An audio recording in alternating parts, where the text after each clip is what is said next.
En vue de rechercher des solutions concertées et équilibrées pour améliorer le fonctionnement des services avec comme priorité la préservation de la paix sociale, Alain Tendai, directeur provincial de la DGDA Congo Central, a tenu durant 2 jours une réunion mixte avec les banques syndicales qui s'est soldée par la signature d'un protocole d'accord.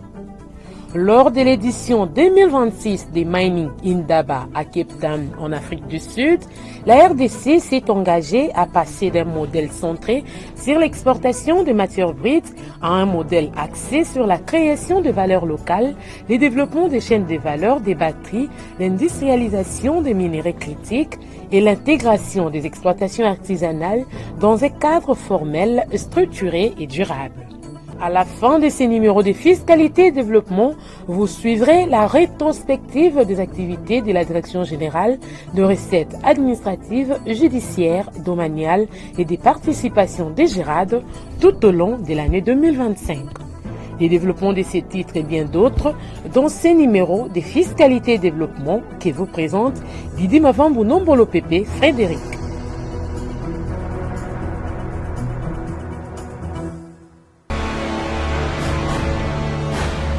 Agence Galaxy Media, la passion de développer la RDC.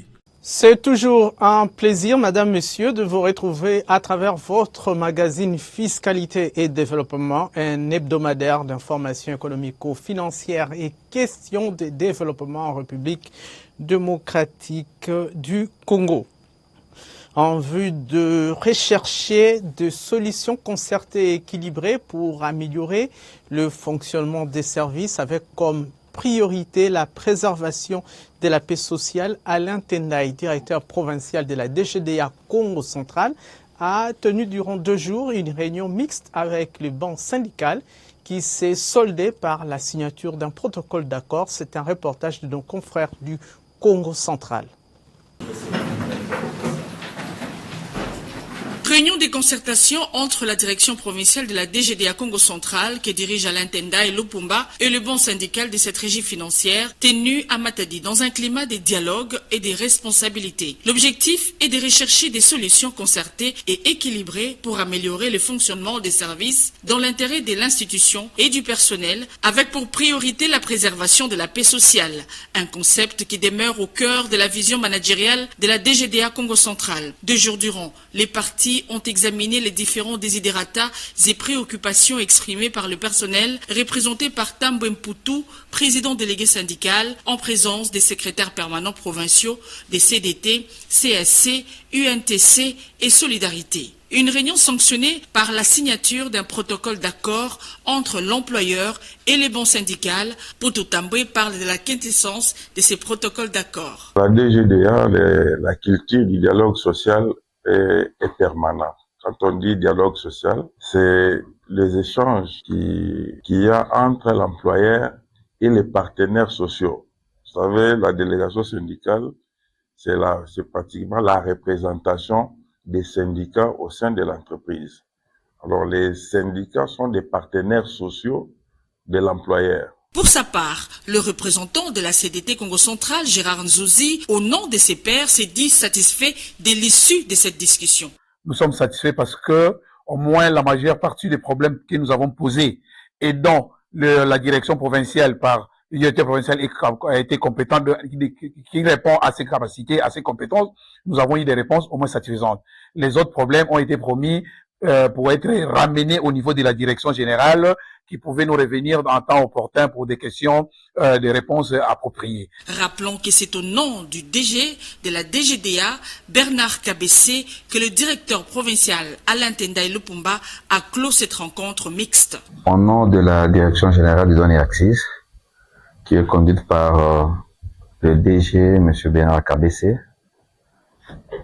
après avoir passé 2 journées de travaux, je déclare solennellement clos les travaux de la commission mixte entre la partie syndicale et la direction provinciale de la DGDA Congo Central, et je vous remercie.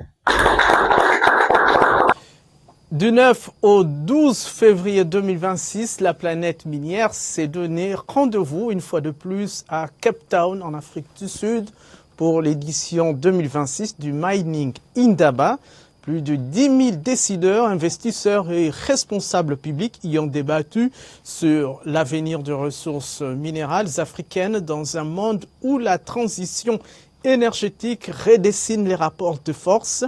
La République démocratique du Congo, notre pays, a eu à organiser une conférence déjeuner DRC Breakfast placée sous le thème « Chaîne de valeur mondiale, l'argument économique en faveur des investissements en amont et en aval en RDC ». S'exprimant devant des parlementaires, diplomates, investisseurs et partenaires du secteur minier, le ministre des Mines, Louatou Kabamba, a présenté la vision du gouvernement congolais, celle de transformer localement une part croissante de ressources minières et faire en sorte que les richesses naturelles de la RDC contribuent durablement à la paix et à la prospérité du peuple congolais, tout en positionnant le pays comme un acteur industriel stratégique de la transition énergétique mondiale. Pour ce faire, conformément à la vision du président de la République, Félix-Antoine Tshisekedi Tshilombo, et sous la coordination de la première ministre Judith Suminwa Tuluka, la RDC s'est engagée à passer d'un modèle centré sur l'exportation de matières brutes à un modèle axé sur la création de valeur locale, le développement de chaînes de valeur de batteries, l'industrialisation de minerais critiques et l'intégration des exploitations artisanales dans un cadre formel, structuré et durable. Et puis signature toujours à Cape Town en Afrique du Sud en marge des assises d'Indaba Mining d'un mémorandum d'entente pour une collaboration étroite entre le Fonds de promotion de l'industrie et Industrial Development Corporation IDC d'Afrique du Sud le jeudi 12 février 2026. Ces protocoles d'accord portent sur le financement des industries de transformation, les transferts de compétences et des connaissances ainsi que des technologies vers la République démocratique du Congo. Marlène Bassoussou Sessakoumou pour plus de précisions. Le jeudi 12 février 2026 à Cape Town, en marge de Mining Indaba, le Fonds de promotion de l'industrie et Industrial Development Corporation IDC ont franchi une étape décisive. Les deux institutions ont signé un mémorandum d'attente pour une étroite collaboration dans le cofinancement des projets industriels en République démocratique du Congo. Le document a été conjointement signé par le directeur général du FPI, Hervé Claude Ntumba Batukonke, et la CEO des IDC, Magoshi Lekete, en présence des Parks Tao, ministre sud-africain du commerce, de l'industrie et de la compétitivité. Ce protocole d'accord prévoit le cofinancement des industries, des transformations, les transferts des compétences et des technologies vers la RDC ainsi que l'appui aux projets structurants. IDC mobilisera des capitaux pour soutenir des initiatives portées par les FPI à travers le co-investissement de projets. Les deux partenaires travailleront dans les secteurs vitaux dont l'agrobusiness, l'énergie, la pharmacie, les infrastructures et les mines avec un accent particulier sur les métaux critiques. À travers ces mémorandums d'attente, les FPI se positionnent comme un acteur majeur de la transformation industrielle et économique en RDC et au sein de la SADC avec IDC. Magoshi Lekete a souligné que les entreprises sud-africaines sont désormais rassurées d'investir en RDC. Elle a salué le dynamisme et la volonté des autorités congolaises à booster l'économie. Avec ses 85 ans d'existence dans le financement des projets, IDC est disposé à accompagner les opérateurs économiques sud-africains en RDC. Madame Lekete a déclaré que ne peut y avoir d'industrialisation sans financement. Aujourd'hui, nous avons signé un mémorandum d'entente entre l'IDC et le FPI, et ceci fait suite à l'agrément que nous avions eu avec le directeur général du FPI, et celui de travailler ensemble comme deux institutions responsables du développement du pays. La cérémonie a eu lieu aujourd'hui. Comme vous le saviez, nos pays sont riches en minéraux et ces minéraux représentent ce dont le monde entier a besoin pour l'industrialisation. Nous avions eu un engagement de nous pencher sur les secteurs miniers, l'agriculture et les infrastructures. Nous croyons que nos deux nations cherchent des opportunités pour investir dans ces différents secteurs. L'IDC n'est pas sa première expérience. Nous l'avions fait en Mozambique dans le secteur énergétique. En Namibie, par exemple, nous avons développé la stratégie automotive parce que tout le monde dans ce Mining Indaba qui se tient présentement parle de l'importance des minéraux. Pour le directeur général du FPI, ces partenariats matérialisent l'intégration économique au sein de la SADC. L'objectif est de transformer localement les matières premières, créer de la valeur ajoutée, développer des chaînes de valeur, générer des emplois décents et réduire la dépendance aux importations. Nous allons commencer par les transferts de connaissances, ce qu'on appelle en anglais knowledge sharing ou transfer of knowledge. Knowledge sharing, il n'y a pas seulement, que le FPI va apprendre des IDC. IDC a aussi des choses à apprendre auprès de FPI, mais il y a aussi ce qu'on appelle transfer of knowledge. C'est-à-dire, comme je l'ai dit, c'est une institution qui a beaucoup d'expérience, qui a permis à ces pays d'être ce qu'il est aujourd'hui. Alors, nous allons utiliser les compétences pour qu'ils viennent aussi former les nôtres au pays pour avoir une capacité de pouvoir produire comme il se doit. Ça, c'est de un. De deux, il y a des projets que nous allons mettre ensemble dans les domaines agro-business, dans les domaines de l'énergie, dans les domaines des infrastructures et dans les domaines miniers. Une mission des IDC est attendue prochainement à Kinshasa pour évaluer les portefeuilles du FPI dans la perspective de création des joint ventures. Le ministre sud-africain de l'Industrie a pour sa part évoqué une alliance appelée à produire des résultats concrets, comparant cette coopération à une union destinée à donner naissance aux nouvelles entreprises pour la prospérité des deux nations. L'inspection générale de finances IGF a organisé il y a peu la cérémonie d'échange de vœux et de revoir d'une trentaine d'inspecteurs généraux de finances admis à l'éméritat. Au cours de cette double cérémonie, le patron de l'IGF, Christophe Bitassimwa, en a également profité pour dévoiler les réformes majeures engagées, parmi lesquelles figurent la maîtrise et la traçabilité de flux économiques et financiers à travers des bases de données fiables. C'était au chapiteau de l'hôtel Pullman Kinshasa. Regardez. Le chapiteau du Pullman Hôtel de Kinshasa a accueilli une double cérémonie de l'inspection générale des finances en dernier week-end de janvier 2026. Il s'agit de l'organisation d'échanges de vœux de Nouvel An 2026 et d'au revoir à une trentaine d'inspecteurs généraux des finances admis à l'éméritat. Dans une atmosphère à la fois solennelle et festive, sous une matinée pluvieuse, les convives de l'inspecteur général des finances, chef de service, Christophe Bitassimwa Bahi, ont répondu présent. Plusieurs personnalités administratives, notamment le directeur de cabinet adjoint du chef de l'État, en charge des questions économiques et finances, des représentants des membres du gouvernement, à l'instar du vice-premier ministre en charge du budget, les mandataires publics, ainsi que le corps des inspecteurs des finances, les cadres et agents de l'inspection générale des finances ont partagé un moment de construction d'une nouvelle année voulue pleine de bonnes choses. Le patron de l'IGF, Christophe Bitassimwa Bahi, a rendu gloire à Dieu d'avoir permis que tous les participants soient comptés parmi les vivants. Il a ensuite rendu un vibrant hommage au chef de l'État, Félix-Antoine Tshisekedi Tshilombo, pour les efforts constants qu'il déploie sans cesse en faveur du retour de la paix sur tout le territoire national, condition sine qua non pour le développement de la République démocratique du Congo. Dans un autre volet lié à la marche de l'inspection générale des finances, Christophe Bitassimwa Bahi a donné le cap de l'avenir avec avec la nouvelle vision de l'IGF qui se déroule sur un plan triennal et devient désormais actrice des valeurs d'action publique.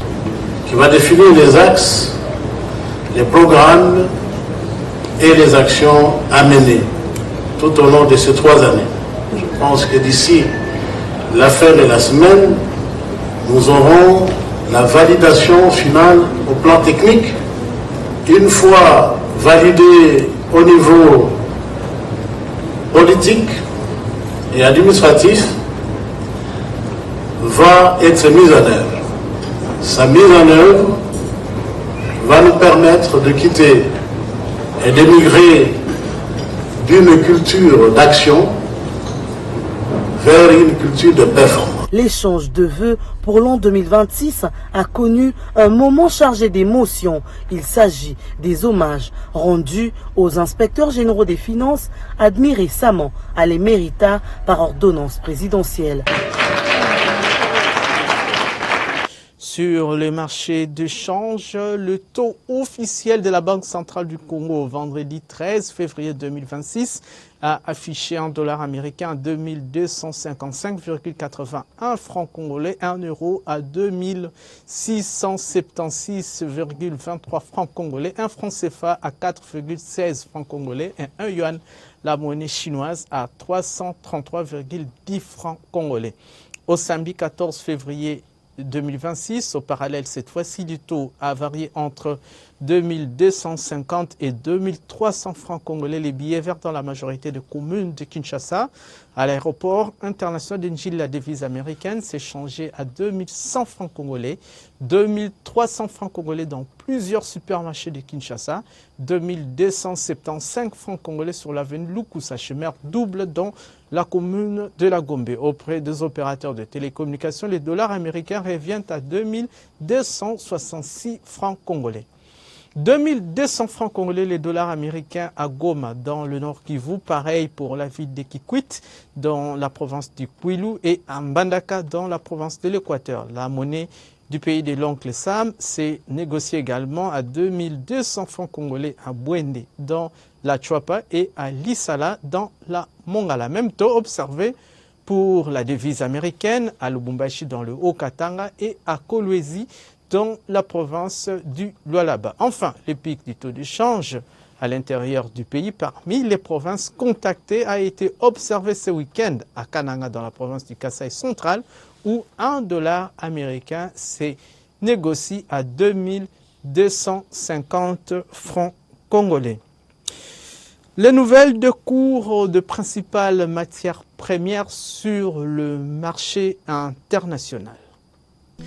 Baisse généralisée à la clôture de la semaine du cours du pétrole sur le marché international. À New York, le baril de l'or noir a coûté 62,42 $, en chute de 0,65%, et à Londres, il a valu 67,13 $, en baisse de 0,62%. Baisse également du cours du cuivre de 1,16%. La tonne du métal rouge a coûté 13 172 $. Le cours du cobalt se situe autour de 55 000 $ la tonne.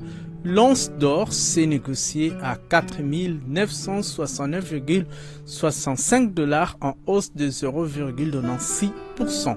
Côté produits céréaliers, le prix de la tonne du maïs s'est fixé à 431 $, celui du riz paddy, c'est-à-dire non décortiqué, à 11,17 $, en hausse de 0,13%. Le prix de la tonne du blé, par contre, a reculé de 0,54% en se négociant à 549 $. Et enfin, le cours du cacao a également chuté de 4,55%, valant 3 632 $ la tonne à la clôture de la semaine. Comme annoncé dans les sommaires, je vous convie à présent à suivre le film des activités de la Direction générale des recettes administratives, judiciaires, domaniales et des participations des GERAD. Tout ce qu'il y a eu comme fait important tout au long de l'année 2025 dans cette rétrospective réalisée par Christian Kenina Ntseliema.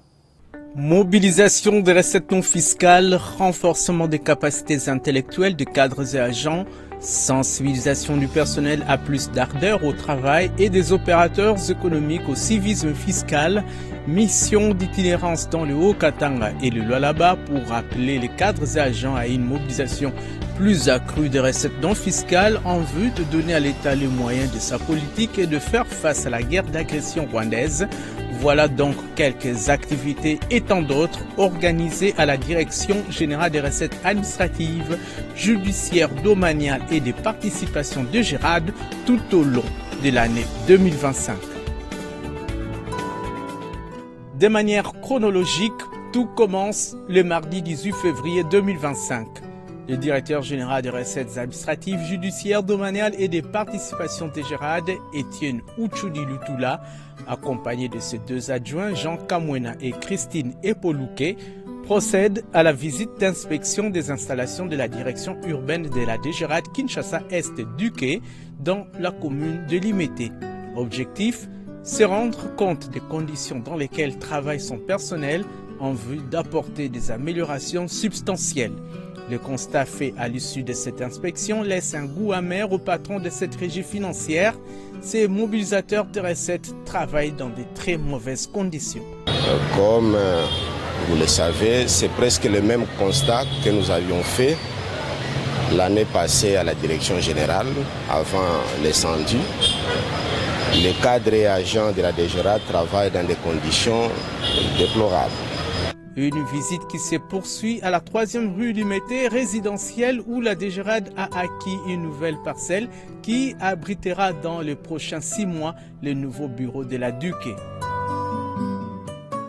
Vendredi 28 février 2025, au parking de son siège administratif, la DGRAD, en collaboration avec les coalitions interentreprises de lutte contre le VIH-Sida, la tuberculose et les paludismes, CIELS, organise une journée de sensibilisation sur le VIH-Sida, les infections sexuellement transmissibles et les hépatites virales.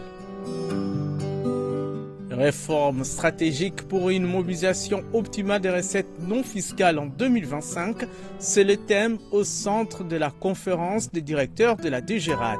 4 jours ouvrables, soit du 4 au 7 mars 2025 à Pullman Hotel Kinshasa, suffiront aux directeurs centraux et provinciaux de cette régie financière d'identifier les réformes et les actions à mener en vue d'atteindre les assignations budgétaires annuelles de 2025 fixées à un peu plus de 6 350 milliards de francs congolais. L'homme se mesurant devant l'obstacle. L'obligation nous incombe de réfléchir sur les nouvelles pistes, tant en termes de réformes qu'en termes d'imagination pour élargir l'assiette et faire respecter les lois et règlements qui régissent les finances publiques. Après les lancements, il y a de cela 3 mois des permis de conduire biométriques, les recettes ne suivent pas. Le directeur général de la DGRAD, Étienne Uchudi Lutula, inquiet, se rend le vendredi 21 mars 2025 au secrétariat général des transports pour identifier le mot qui dérange la délivrance massive de ces titres en vue d'envisager des pistes de solutions pour pallier à ces problèmes. Il en profite aussi pour expérimenter le processus d'acquisition du permis de conduire biométrique. C'est pourquoi nous avons jugé bon de tenir une réunion de travail afin d'examiner ensemble les problèmes qui se posent au niveau des centres de délivrance des permis de conduire et d'identifier les pistes de solutions.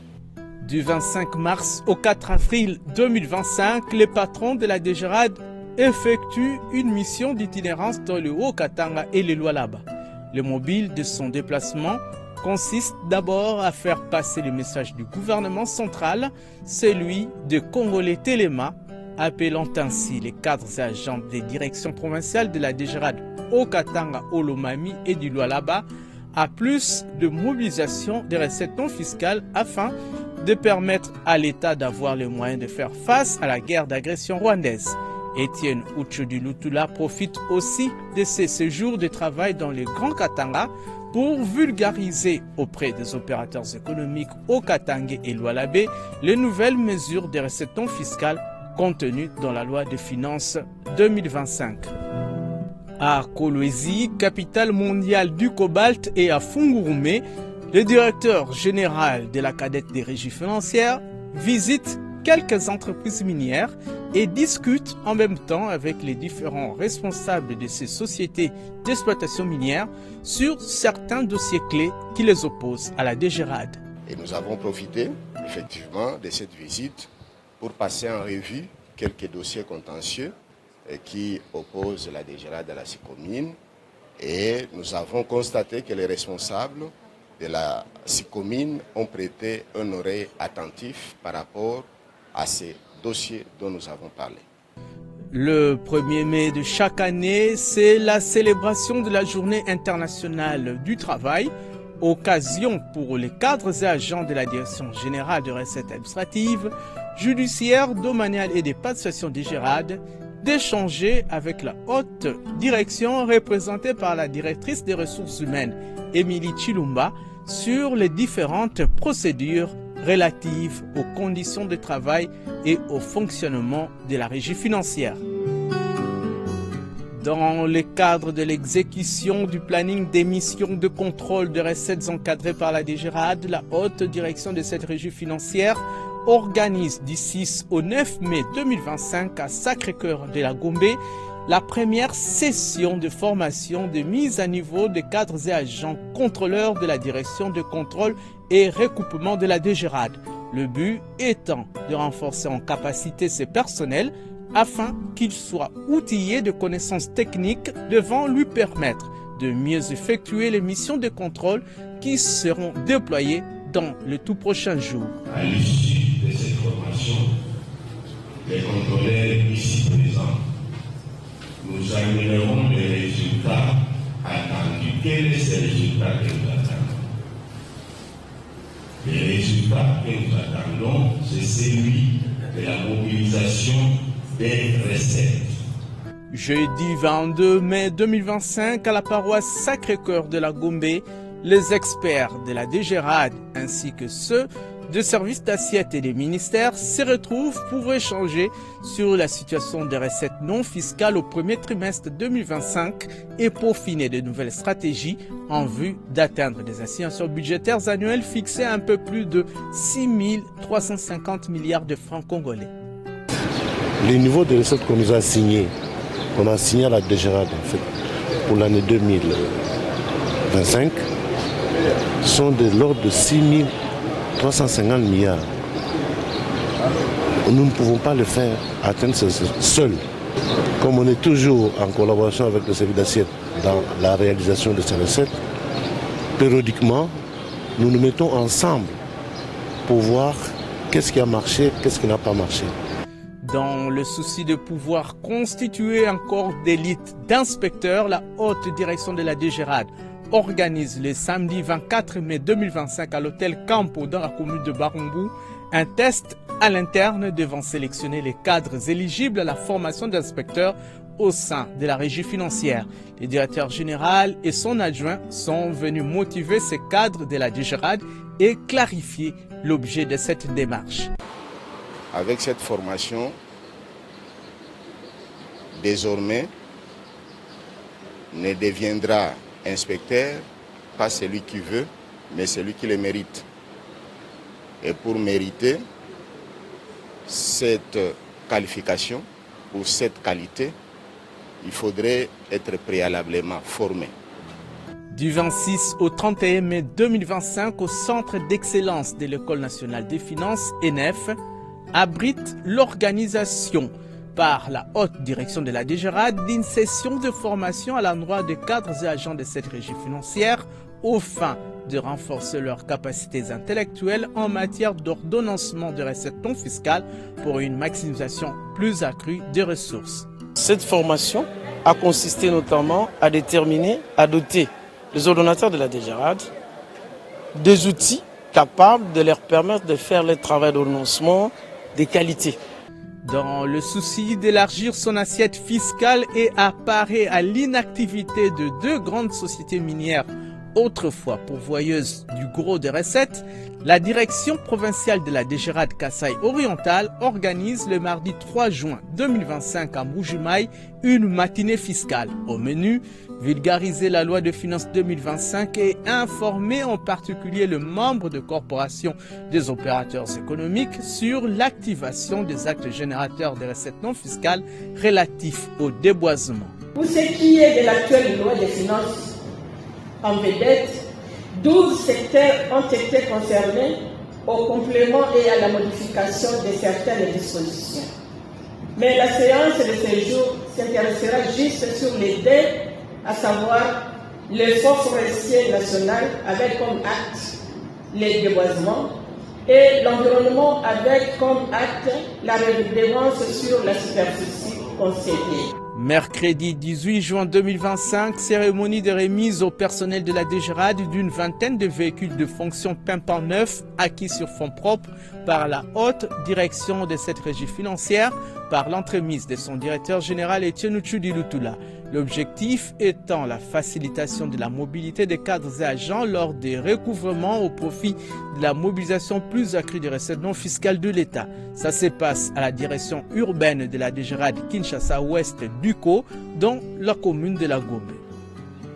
Ce que nous vous recommandons, c'est de pouvoir utiliser ces véhicules-là dans l'exercice de vos fonctions afin de maximiser davantage les recettes non fiscales. Mardi 15 juillet 2025, le ministère de la Justice et Garde des Sceaux remet officiellement à la Direction générale des recettes administratives, judiciaires, douanières et allées des participations des GERAD entre les mains de son directeur général Etienne Uchudi Lutula 17 sceaux officiels.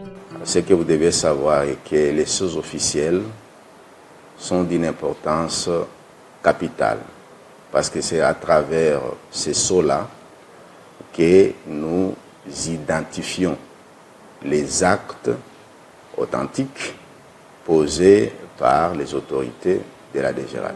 Jeudi 24 juillet 2025, dans son cabinet de travail, le ministre d'État en charge de l'aménagement du territoire, Guy Luando Mboyo, reçoit en audience le directeur général de la DGRAD, Etienne Uchudi Lutula.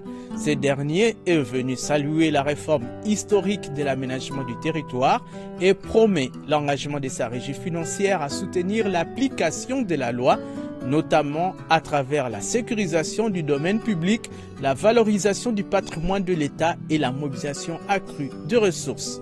Il était question de voir comment mettre en place une équipe d'experts pour détecter ou plutôt identifier les différents actes générateurs de recettes qui seront désormais perçus à l'initiative du ministère de l'Aménagement du Territoire. Situé sur la 3e rue Limité résidentielle, le nouveau bâtiment de la direction urbaine de la DGRAD Kinshasa-Est Duquet est inauguré le mercredi 6 août 2025 après 6 mois de travaux. C'est la vice-ministre des Finances sortante, Onej Ntsele, qui coupe le ruban symbolique marquant ainsi l'inauguration de cette bâtisse acquise sur fonds propres de la DGRAD en présence de cadres et agents de cette régie financière ainsi que de plusieurs invités. Ce nouvel édifice, bien équipé, promesse du directeur général Etienne Uchudi, met le personnel de la Duquet dans les meilleures conditions de travail. L'acquisition de cette propriété foncière et sa conversion de l'immeuble résidentiel en bâtiment administratif, suivi de son équipement en mobilier, ont été rendus possibles grâce à l'effort de tous les agents cadres de la DGRAD. Du 8 au 14 septembre 2025, le logiciel de gestion des recettes non fiscales au GIRAD est au centre d'un atelier d'évaluation de la première phase de son implémentation. Le directeur général Etienne Uchudi Lutula et son adjoint Jean Kamwena, les experts de la DGRAD et des services d'assiette, se retrouvent à Lubumbashi dans le Haut-Katanga afin d'identifier les faiblesses dans le fonctionnement de cette plateforme en vue de proposer des pistes de solutions pour apporter des améliorations. Des assises organisées par le comité de pilotage et d'orientation de la réforme des finances publiques OREF avec l'appui de partenaires au développement. J'ose espérer qu'à l'issue de cet atelier, nous aurons à identifier les axes d'amélioration qui feront en sorte que les logiciels répondent au mieux à nos besoins spécifiques d'utilisation. Sous la houlette du directeur général Etienne Tchoudi Lutula, une vingtaine de cadres et agents de la DGRAD participent du 6 au 17 octobre 2025 à une formation interne sur le contrôle fiscal dans le secteur minier industriel. Une formation organisée par le comité de pilotage et d'orientation de la réforme des finances publiques COREF en collaboration avec l'agence allemande de coopération internationale pour le développement GIZ. Après la clôture de la formation sur le contrôle fiscal dans le secteur minier industriel, le numéro 1 de la DGRAD procède à la visite des installations de la direction urbaine de Kinshasa-Ouest DUCO, complètement réhabilitée et équipée sur fonds propres de la DGRAD une année après l'incendie qui avait ravagé l'ancien siège de la direction générale. Nous sommes le vendredi 17 octobre 2025. Je suis très impressionné par les résultats que je viens de constater parce que c'est comme si l'incendie n'a jamais eu lieu à ces lieux. On a réfectionné les bureaux. Et maintenant, avec ces bureaux, les agents vont devoir travailler dans de meilleures conditions pour maximiser davantage les recettes de l'État. Durant la même période, à Kolwezi, il y a lancement et déploiement de la deuxième phase du Logirad par le directeur provincial de la DGRAD Lualaba. Fidèle Louvungu matérialise ainsi le vœu de son directeur général, celui d'informatiser davantage les systèmes de mobilisation des recettes non fiscales dans la première province en termes de contributions pour le compte du trésor public. Je tiens donc à vous féliciter pour votre engagement et votre participation active tout au long de cette session de formation. Vos questions pertinentes et votre réactivité ont permis d'enrichir les échanges et de créer une véritable dynamique d'apprentissage. Du 29 au 31 octobre 2025 au centre financier de Kinshasa, le directeur général de la DGRAD participe à une conférence de haut niveau axée sur le flux financiers illicites d'origine commerciale, cas du secteur minier. Pour la cadette des régies financières, il fallait présenter l'apport de la DGRAD dans le processus de renforcement de la transparence, l'amélioration de la mobilisation des recettes publiques et la réduction de flux financiers illicites dans le secteur minier. Le gouvernement de la République, Excellence, n'a plus besoin de créer d'autres agences pour la gestion ou le recouvrement des avoirs criminels. La DGRAD le fait déjà et elle le fait bien. Jeudi 29 octobre 2025 au centre culturel Boboto dans la commune de la Gombe, la DGRAD organise une journée de sensibilisation de son personnel sur la prévention, la lutte contre le VIH-Sida, la tuberculose et le paludisme en collaboration avec le comité interentreprises de lutte contre le VIH-Sida CIELS RDC. L'objectif poursuivi d'ici 2030 est de réduire l'impact des infections émergentes au sein de cette régie financière afin que son personnel soit en bonne santé pour maximiser les recettes non fiscales de l'État. L'objectif, c'est suivre de près la santé de nos agents. C'est ça. Si vous suivez la définition du ciel, vous allez voir. Et ici, on a mis accent sur le VIH-Sida. VIH-Sida, la tuberculose, ainsi que des hépatites virales. Jeudi 18 décembre 2025 au Fleuve Congo Hôtel de Kinshasa, en présence du ministre des Ressources hydrauliques et électricité Aimé Molendo Sakombi, Cérémonie officielle de signature du protocole d'accord relatif aux modalités de déclaration, de perception et de contrôle de la redevance sur la consommation d'électricité applicable aux clients finaux en haute et moyenne tension entre le Secrétariat général aux ressources hydrauliques et électricité, la DGRAD, l'ANSER ainsi que la SNEL. Ces protocoles visent à renforcer la transparence et la conformité administrative dans la mobilisation des recettes non fiscales dans le secteur de l'électricité. Les patrons de la DGRAD étant en congé, la régie financière est représentée par le directeur coordinateur du secrétariat du directeur général Henri Kumbu-Mvumbi. La DGRAD s'engage, dès la signature de ces protocoles d'accord, à en respecter les termes. Toutefois, au-delà de cet acte, la DGRAD, à travers son receveur principal, comptable et assignataire, est prête à offrir ses services à l'ANSER pour le recouvrement contraint des droits de cette dernière sur les redevables et assujettis défaillants.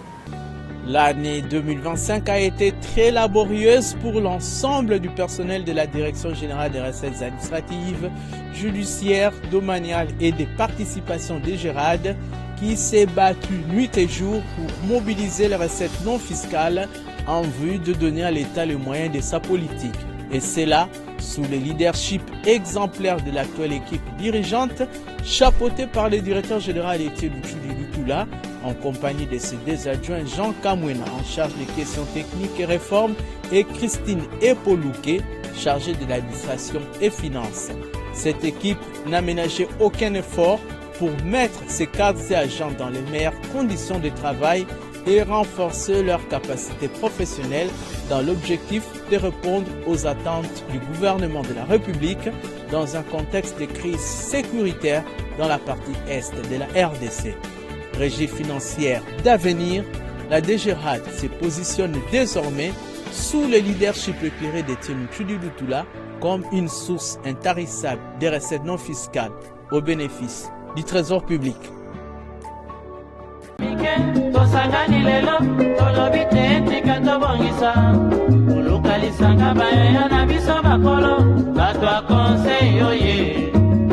Population ya Congo, jeunesse nationale, basengi lelo po babongisa.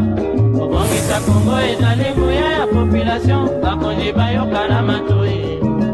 Bato ya Congo oye, bato ya Congo oye, bato ya Congo.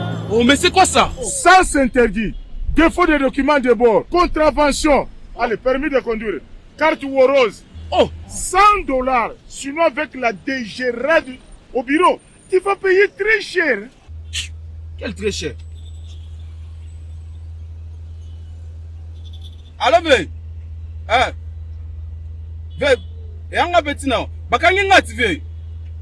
Bakangi pas roulagement quoi. Solane.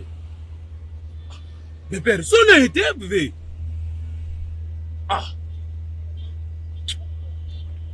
Ve. Bon. Naka petit na wa ve na ngai. Ve. Naka petit na ve. Ve. Si maman 60 ba petit ba sauver na palega. Oh, pourquoi Solane Solana oh. Jamais. On va au bureau. On va au bureau. On va au bureau.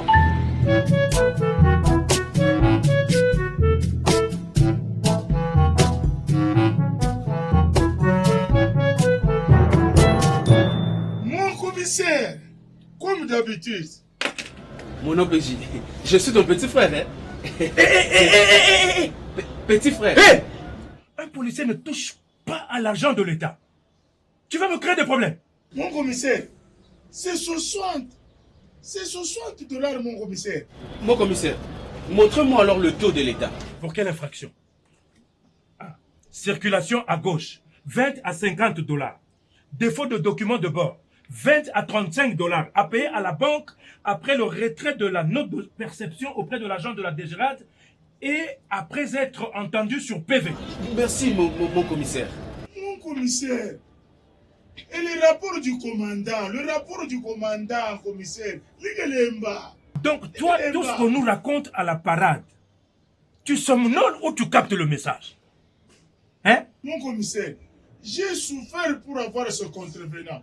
Et voilà maintenant, tu me fais rater de l'argent. Que vient faire la DGRAD dans une affaire policière?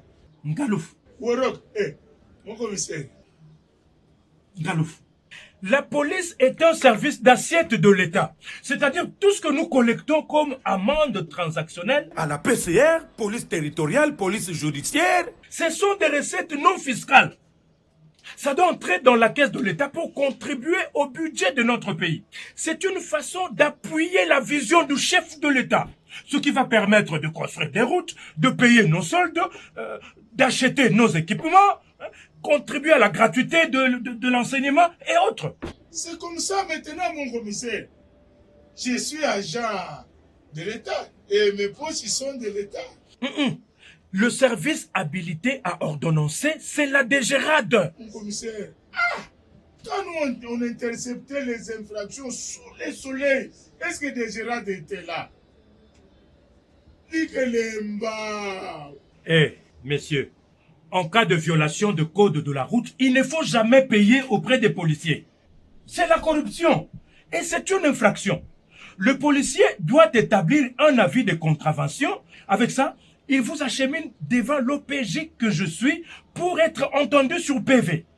Après établissement du PV d'audition, il va établir un PV de proposition d'amende transactionnelle en imprimé. En imprimé de valeur, s'il vous plaît. Si c'est un simple papier duplicateur, il faut refuser. Voilà, jusque-là, je ne vois pas la DGRAD. C'est avec ce PV que tu vas te présenter auprès de l'agent de la DGRAD pour la note de perception. Mon commissaire, la DGRAD donne seulement la note de perception. Et le paiement, c'est à la police. Mais non!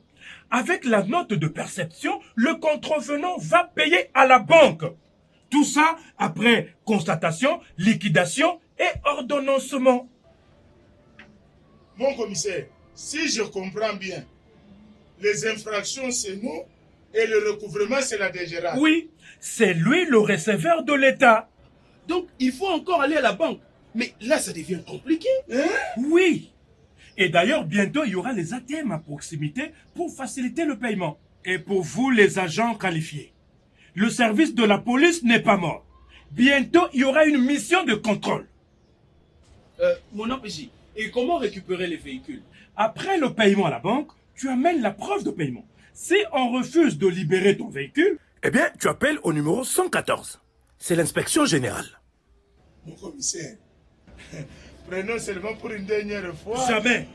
Le commissaire général et l'inspecteur général veillent sur la procédure. Tu risques de passer un séjour à Ndolo, hein? Pense à ta famille. Mbongo ya l'État, na maboko ya DGRAD. Na mabenga ya policier te. L'argent de l'État à la banque après note de perception de la DGRAD. Pas dans nos poches.